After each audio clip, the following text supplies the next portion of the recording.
Yeah, I'm like the rest of you. I don't really know what's going on with that. But I heard there's going to be a lot of people and performances and things like fireworks. So since we happen to be in SF at the same time it's happening, I thought it'd be cool to share the cool ways that the government might be trying to keep track of you. Terrorists with technology. So Wired recently put up a story on this, and apparently the Super Bowl is classified as a special events assignment reading 1 event. So like there's 5 or 6 levels, and 1 is the highest in terms of like security risk. Except there's like another level for like national security events or something. So they consider it a significant threat, and since the location is usually decided like 1 or 2 years in advance, they have a decent period of time for like the state and like federal people to collaborate and make sure to implement security measures. So the article discusses a couple of like known surveillance techniques that are used in the Bay. One is what is called automatic license plate readers. So these are like things that are attached to police cars or utility poles, and they just read your license plate, and this is what they do normally.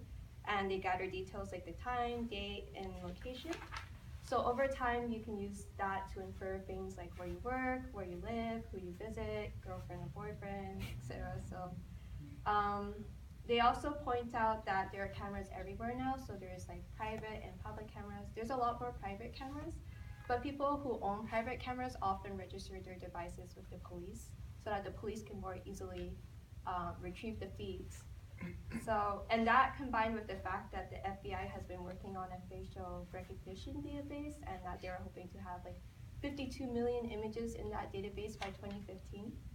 So who knows if they're using that, but seems like a possibility. And then the last thing they mentioned was fake cell phone towers. So yeah, so basically police can tap your cell phones, and technically the police need warrants to do that, but it's an exception for federal agencies. So in this case, that might not be the case.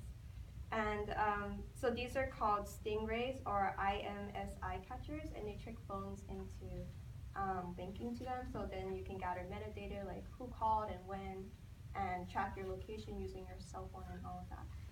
So these were all speculations based on tech that's just normally used in the Bay. But the story was also shared on Slashdot, and there are some comments on articles that were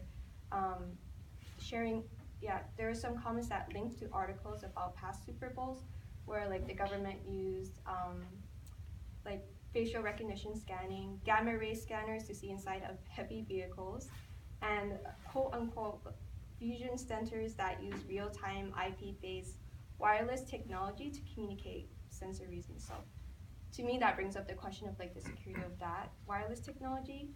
But I mean, yeah, I think there are 2 takeaways here, and like one is Americans really like football, and the other one is if you want a job with the feds, there's plenty of opportunity as a software engineer if you want to spy on people. But yeah, more seriously, I think the actual point is there's a lot of data and technology like readily available for surveillance.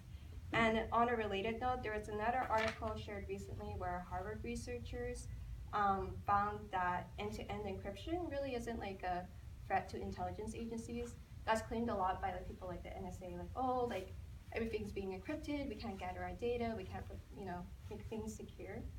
And part of the reason the Harvard researchers said that is that websites don't really have an incentive to keep your data private or secure, since they sell it anyway for commercial interests. So I think it's just all tied.